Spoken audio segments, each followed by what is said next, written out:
pacientes. Bueno, de hecho, nos tomamos el atrevimiento de cambiarle el nombre a la charla, porque era cirrosis, era hepatocarcinoma en cirrosis NASH, y le modificamos un poquito y pusimos hepatocarcinoma en la enfermedad por hígado graso no alcohólico, un poco por ese concepto. Y bueno, un poquito la hoja de ruta va a ser esta: síndrome metabólico y sus componentes. ¿Son factores de riesgo para cáncer? El hígado graso y el cáncer, las peculiaridades del hepatocarcinoma en hígado graso NASH, tanto en no cirrótico como en cirrótico, algunas pautas de manejo clínico y las conclusiones finales.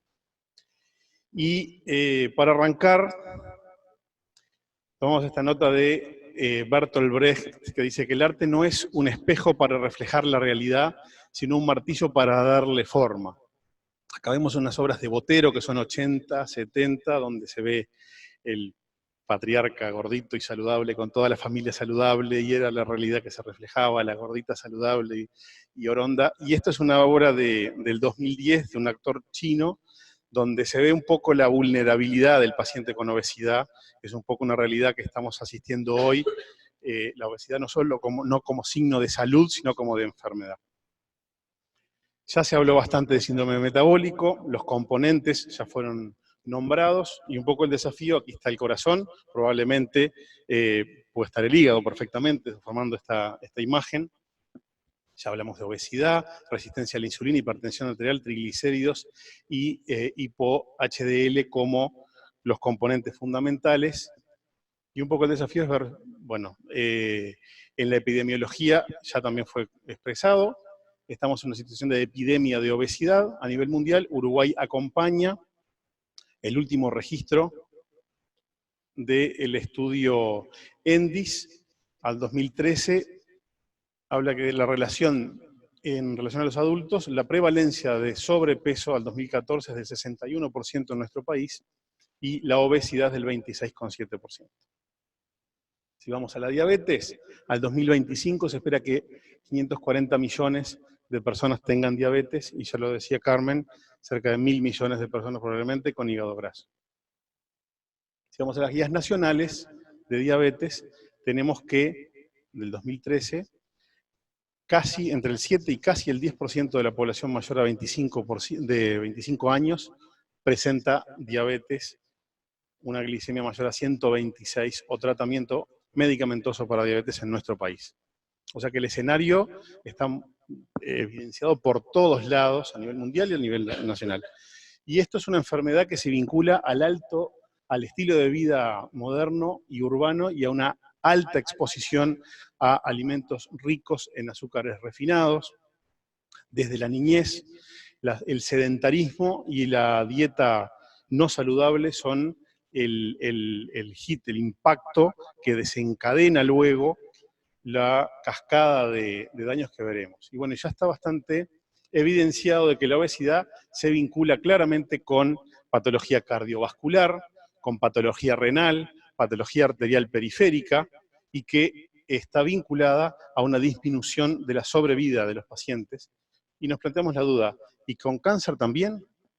Y bueno, es marcada la evidencia de que la influencia de la dieta en lo que es cáncer es notoria, y esto es un registro del Registro Mundial de Cáncer, donde tanto en países desarrollados como en desarrollo, las causas de muerte por cáncer vinculado a lo nutricional son del 30 al 20%. Esta es una revisión que ya tiene sus años, 2003, pero es un trabajo con una gran potencia estadística. Es un estudio de corte americano, donde se siguieron pacientes sin cáncer por 16 años, y lo que se hace es una corte de 900.000 personas, 400.000 hombres y 495.000 mujeres.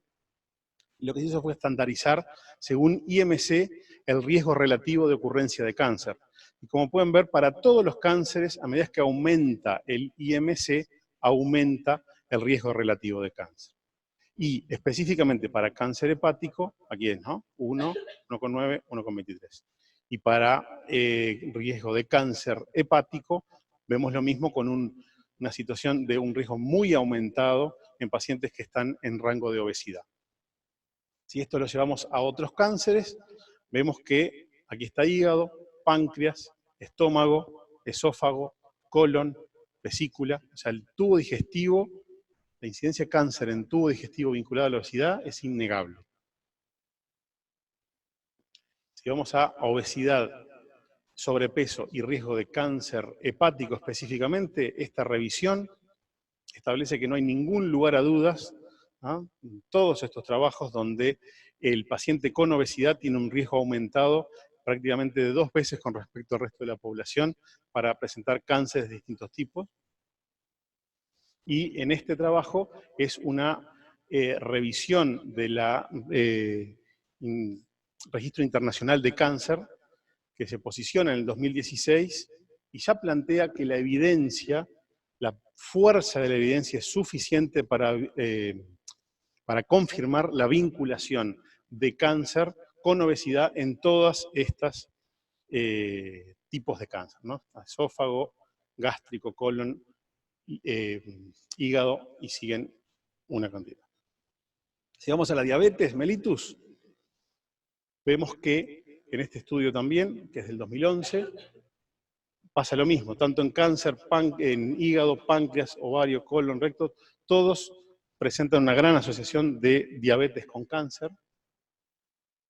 Y con respecto a diabetes, específicamente hepatocarcinoma, también es sobrada la evidencia que asocia un riesgo de 2,5 veces al riesgo relativo de desarrollo de hepatocarcinoma en diabéticos.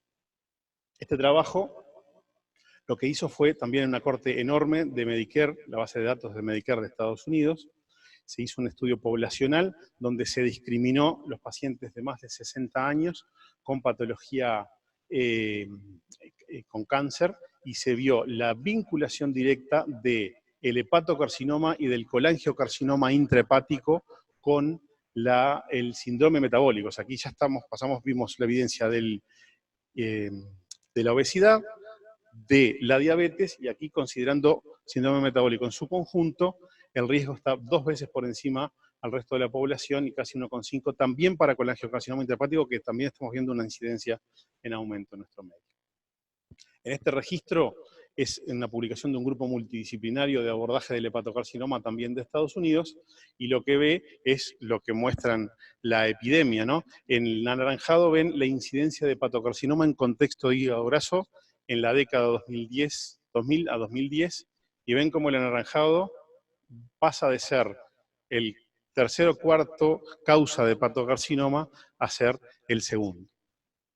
Y esta tendencia, como mostraba hoy Daniela, va en aumento. Bueno, siendo un poquito la historia natural de la enfermedad, esto es el encare clásico, donde pasamos el riesgo de pasar de un hígado sano a una enfermedad hepática grasa, es del 20%, de la enfermedad hepática grasa a la esteatopatitis de un 12 al 40%, de estos el 15 al 30% pueden evolucionar a una fibrosis y a la cirrosis, y de estos pacientes del 12 al 27 pueden desarrollar un hepatocarcinoma.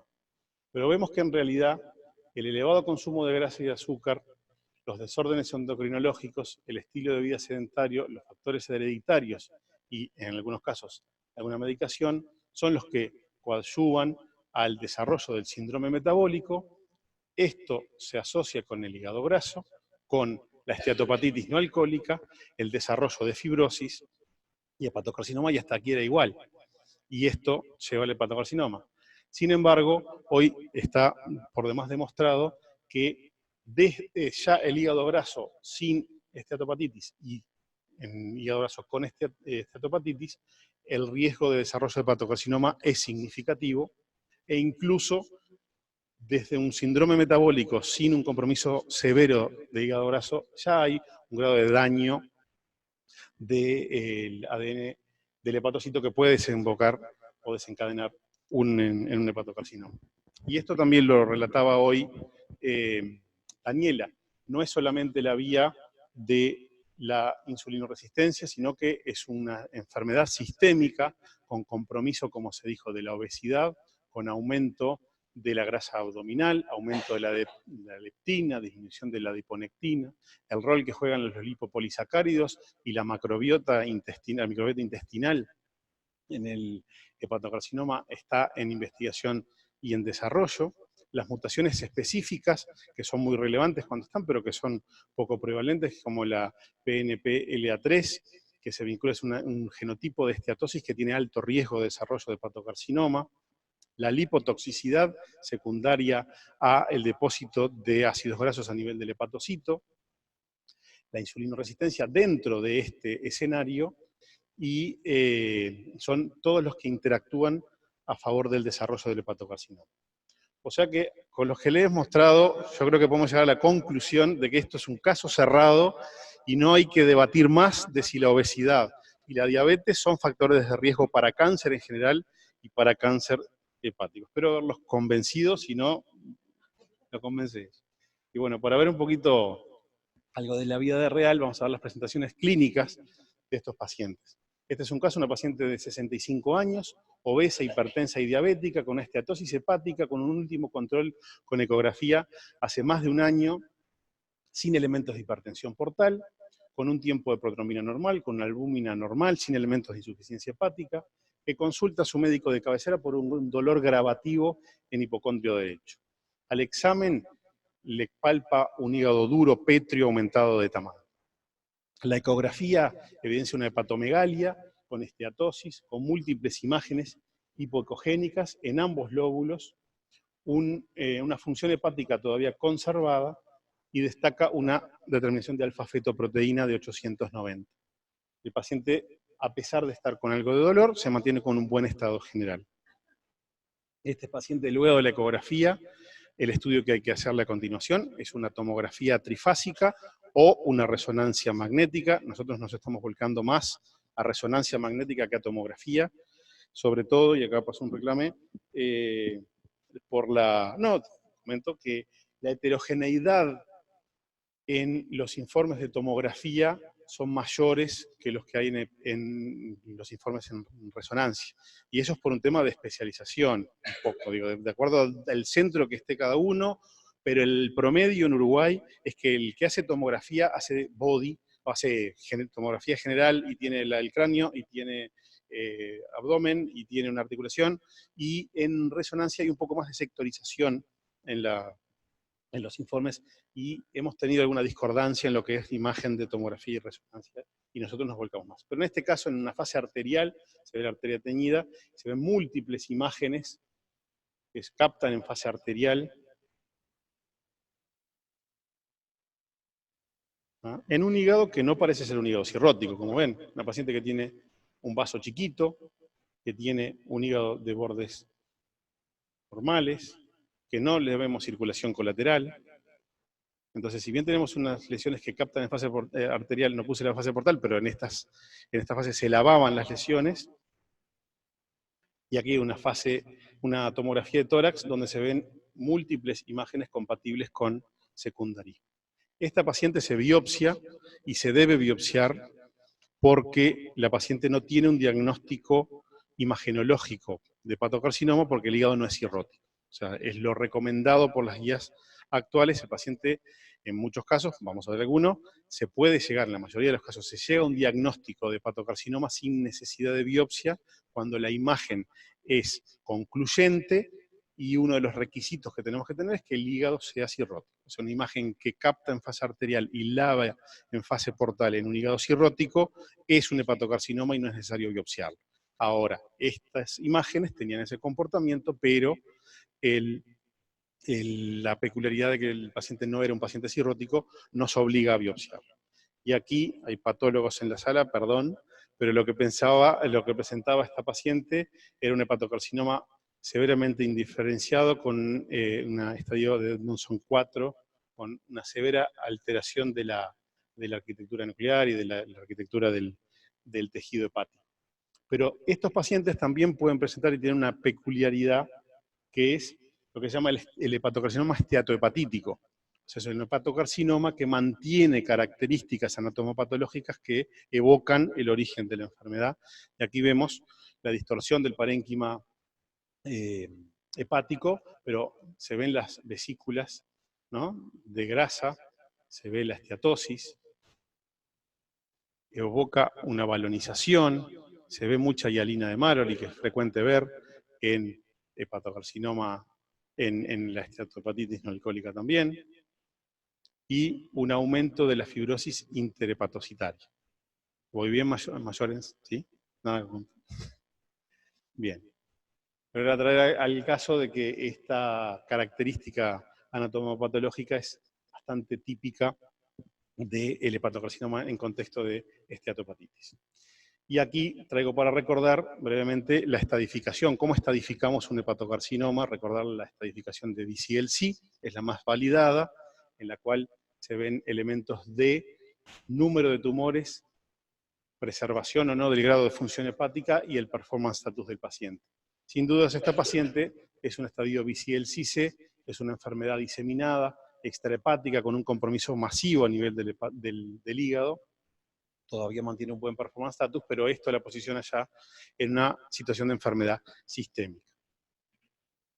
Este trabajo es un trabajo reciente y lo que es publicado el mes pasado, y en realidad lo que trae un poquito a colación es las diferencias que vemos en la práctica clínica en el hepatocarcinoma que se presenta en un hígado graso no alcohólico, aún no cirrótico, del que se presenta en el hígado graso alcohólico cirrótico. Es un estudio realizado en la Universidad de Karolinska en Estocolmo. El periodo de seguimiento fue 2004-2018, con un N de 1.500 hepatocarcinomas. Es un número bastante potente para la estadística de hepatocarcinoma, de los cuales había 225 que eran en hígado graso, y de ellos 83 eran en hígado graso no cirrótico. Y cuando vemos las tablas comparativas, vemos que en esta primera tabla lo que traemos es comparación de hepatocarcinoma en hígado graso con respecto a hepatocarcinoma en no hígado graso. Hay una leve tendencia a ser pacientes de mayor edad. Vemos también que el sexo, si bien no hay una predominancia de sexo femenino, es un poquito más frecuente que se presente en el sexo femenino que en el hombre, sigue siendo predominantemente el sexo masculino.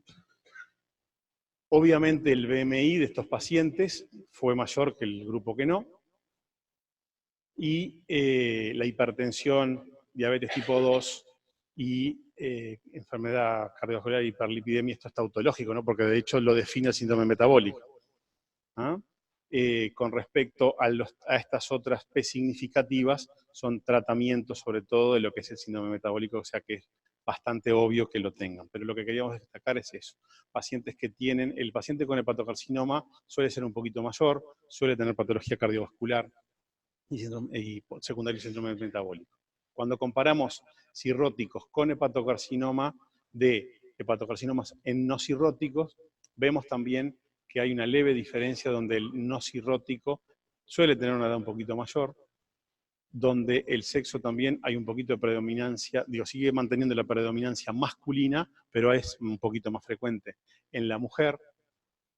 El BMI es significativo hacia cirrosis, pero aquí lo que quería traer sobre todo es esto. Estos pacientes, habitualmente, como vamos a ver ahora, no están en protocolo de vigilancia de hepatocarcinoma. Entonces son pacientes que debutan habitualmente con tumores más voluminosos. Fíjense que aquí casi el 70% debuta con un tumor de más de 65 centímetros, y en el grupo hepatocarcinoma esto no llega al 50%. ¿Ah? Y eso nos va a limitar, y también el tamaño de la lesión mayor. Aquí tuvimos 71% de las lesiones que superaban los 70 milímetros, los 50 milímetros, y aquí 43% de las lesiones que superaban 50 milímetros. Entonces, ¿esto en qué nos va a impactar? En lo que le vamos a poder ofrecer a estos pacientes.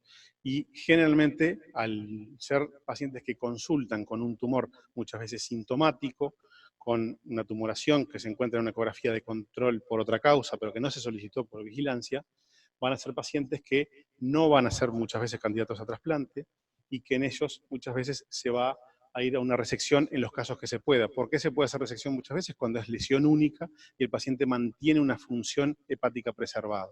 Son pacientes que tienen poca hipertensión portal en algunos casos, tienen una buena función hepática, y es planteable, cuando la lesión es única, la resección como camino de tratamiento. Bueno, expresado esto, prevención La prevención no hay demasiada cosa que nos diga cómo prevenirlo, es atacar el síndrome metabólico, dieta saludable, actividad física, esto es lo que recomendamos muchas veces, pacientes sobrepeso, añoso, no hay fisiatra acá, pero empezar gradualmente, no la manden a correr la vuelta a la manzana, porque después se lastima la pierna y queda en reposo y toma AINES. ¿Ah? Entonces, después como prevención, hay alguna publicación que plantea que las estatinas pueden disminuir el riesgo de hepatocarcinoma, pero esto no ha impactado todavía en las guías clínicas. También publicaciones a favor de que una ingesta importante de café sería hepatoprotector y disminuiría el riesgo de hepatocarcinoma. Tampoco le mandamos a los pacientes con síndrome metabólico que se tomen 3 tazas de café por día, pero si lo toman, tampoco. ¿Vos decís que toman mucho café? Pero, No, bueno, pero da, digo, lo que hay. Y bueno, de la metformina un poquito hablamos, pero también alguna publicación a favor de que la metformina puede haber, pero nada ha impactado en que se le indique a un paciente con hígado graso un tratamiento específico para disminuir el riesgo de que desarrolle un hepatocarcinoma. Y bueno, y la vigilancia, ya hablamos un poquito recién, pero los conceptos principales son que para las guías principales, tanto aquí traje la de hígado graso de la americana y la de la hepatocarcinoma de la europea, podemos traer la de hepatocarcinoma de la americana también, y la de hígado graso de la europea, pero lo que se consensúa es que el paciente con cirrosis hay que hacerle siempre ecografía cada 6 meses, idealmente con alfa-fetoproteína. La alfa-fetoproteína como herramienta de screening está discutida, la pauta asiática aún la mantiene, la latinoamericana la mantiene. Hay unas publicaciones que plantean que el poder de screening del hepatocarcinoma en hígado graso con alfa-fetoproteína es un poquito mayor que, por ejemplo, con virus C, que son pacientes que crónicamente pueden tener una alfa-fetoproteína elevada, y en nuestro medio y en nuestro centro nosotros hacemos eco y alfa-feto cada 6 meses, y también hoy en día, teniendo en cuenta el riesgo aumentado a medida que aumenta la enfermedad hepática crónica, incluso antes de la cirrosis, en pacientes con F3 también se apoya el hacer screening cada 6 meses. ¿Ah? O sea, que el paciente con esteatosis sin fibrosis significativa, por ahora no hay evidencia que apoye a que se tenga que hacer una ecografía cada 6 meses y alfa-feto, pero el paciente que va desarrollando fibrosis hepática, eso está avalado. Este otro caso, como para ir terminando, es una paciente de 60 años, sexo femenino, con una talla de 1,58 y un peso de 109, con IMC de 43,7, diabética tipo 2 de 10 años, insulinizada, tratamiento con metformina e insulina, hipertensa en tratamiento con IECA, exfumadora, abstinencia de 1 año al tabaco. No repercusiones clínicas evidentes en lo cardiovascular, nefrológico y neurológico, y con úlceras de insuficiencia venosa de miembros inferiores con un síndrome mielodisplasia.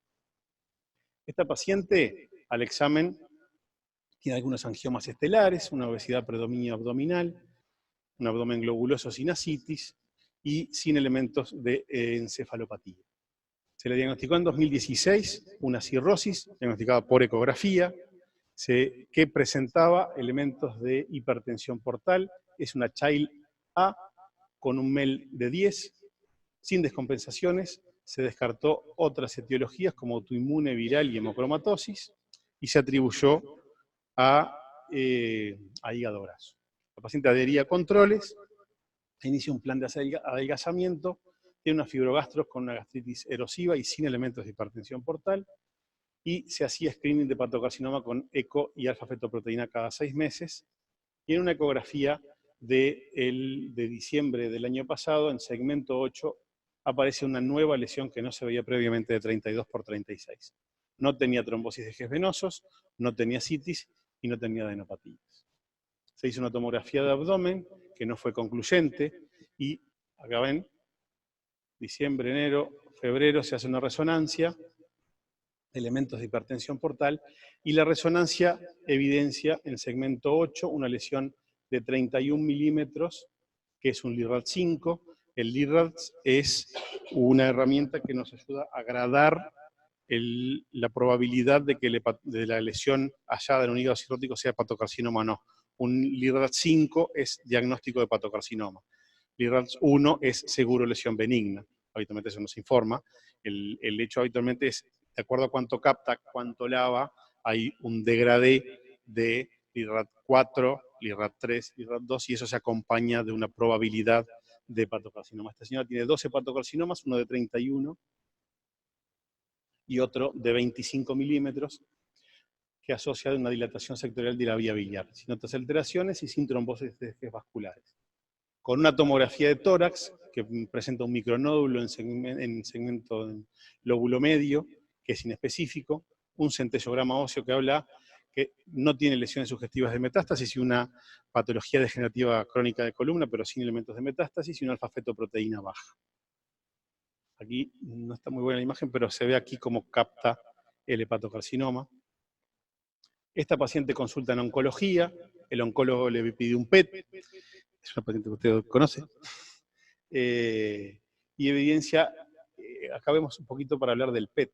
El PET en realidad no es una herramienta de imagen que esté pautada dentro del estudio del hepatocarcinoma, ¿no? Pasa esto, evidencia una única lesión, la del segmento 8, la fase tomográfica del PET, pero la fase de captación de glucosa no la evidencia y ni siquiera detecta la lesión del segmento 5, pero encuentra una adenopatía de 11 milímetros en ligamento gastrohepático, hipermetabólica con un SV de 3,5. Así que en suma estamos con una paciente de 60 años, diabética, hipertensa, obesa, o sea, y con un síndrome mielodisplásico, exfumadora, cirrosis NASH con un Child-A, con elementos de hipertensión portal, con un MEL de 10 y con un hepatocarcinoma que según criterios, se pasa de criterios de Milán por 1 milímetro, o sea, tiene una lesión, tiene más de 3 lesiones, o sea, tiene 2 lesiones con una que supera los 30 milímetros, y un micronódulo pulmonar y una adenopatía perihepática a controlar. Se decide realizar una quimioembolización como estrategia de downstaging y se deriva de evaluación para el programa de trasplante hepático. ¿Ah? Esto simplemente para tomar algunos de los conceptos, no es para atormentarlos, es tarde, ¿no? Pero el manejo un poco que se puede hacer con este tipo de pacientes. Pacientes que tengan en cuenta que el trasplante hepático es una de las herramientas terapéuticas curativas en el hepatocarcinoma por hígado graso y en todos los hepatocarcinomas. El estadio A es el que tiene mejor indicación y mejores resultados post-trasplante. Esta paciente se excede un poco. El downstaging es tratar de bajarla del estadio que está al estadio de trasplantabilidad y tiene 2 lesiones extrahepáticas que son dudosas y a controlar. O sea, no es una paciente que rápidamente podamos trasplantarla. Y a su vez, bueno, acá es una imagen de la quimioembolización donde se ve el tumor que capta y cómo queda quimioembolizado posteriormente, cómo luego de la quimioembolización ya la imagen que veíamos bien blanquita no capta más. Al momento actual la paciente está con un criterio de respuesta, se hizo una tomografía, una resonancia, perdón, a los 40 días post-quimioembolización, no tiene elementos de actividad tumoral, la resonancia no ve el ganglio este, la tomografía de tórax la tenemos pendiente, están criterios, según criterios MRCIS, de respuesta completa en el primer control, lo cual es favorable, pero recuerden que cuando hay un downstaging tenemos que ver la respuesta y ver el seguimiento, cómo se comporta este hepatocarcinoma, tiene que estar estable para hacer un trasplante en condiciones de seguridad. Y para mostrar más de la vida real, esta paciente en la evaluación pretrasplante le estudiamos el corazón y tiene un centellograma de perfusión miocárdica que evidencia una isquemia moderada, entidad en cara inferior y asocia una caída de la FEBI post-esfuerzo. Esta es una paciente que es de altísimo riesgo quirúrgico, son desafíos que en este contexto epidemiológico estamos viendo cada vez más. Los últimos 5 o 6 pacientes que evaluamos, todos superan los 120 kilos, ¿ah? Uno con un stroke previo, que no tiene casi secuelas, otro con toque renal, uno diabético que hay que ver si va a trasplante hepático o hepatorenal, ¿ah? Y es la realidad en la cual vivimos hoy en día y en todo el mundo. Esta es una publicación que salió esta semana, que es el Registro Europeo de Trasplante Hepático, donde miden los resultados de trasplante hepático en contexto de hígado graso, y la conclusión a la que llegan es que el hepatocarcinoma fue bastante frecuente en pacientes con trasplantados por hígado graso, que la sobrevida fue similar a la sobrevida de los pacientes sin hepatocarcinoma trasplantados, pero aquí hay que tener en cuenta que la edad, el índice de masa corporal la enfermedad hepática muy avanzada fueron predictores de mal pronóstico, y este estudio no toma en cuenta a todos los pacientes que no llegaron al trasplante, ¿no? Que las comorbilidades le contraindicaron el trasplante. Ya estoy terminando. Para llevarse a casa, el síndrome metabólico y sus componentes, sin lugar a dudas, son factor de riesgo para el desarrollo de cáncer, y es notorio su impacto en tubo digestivo e hígado. El hígado graso se asocia con aumento de riesgo de hepatocarcinoma, incluso en etapas precirróticas. El hepatocarcinoma y el hígado graso no cirrótico se presenta más tarde, con mayor proporción en mujeres. Suelen ser tumores más grandes, pero resecables. Se debe realizar ecografía y alfa-fetoproteína a todo paciente con cirrosis NASH, y probablemente desde F4 también. El trasplante hepático en contexto de hígado graso y en hígado graso con cirrosis se asocia con mayor morbilidad. Muchos no acceden al trasplante por las comorbilidades. Y bueno, y hoy, teniendo una sala de espera así, tenemos que tener en la cabeza esto, ¿ah? Que nos mueva, ¿no? Y tener en cuenta que este paciente está en una situación de alto riesgo, y que el camino que tenemos que mostrarle es este, ¿ah? Y bueno, eso es lo que tenía para mostrar.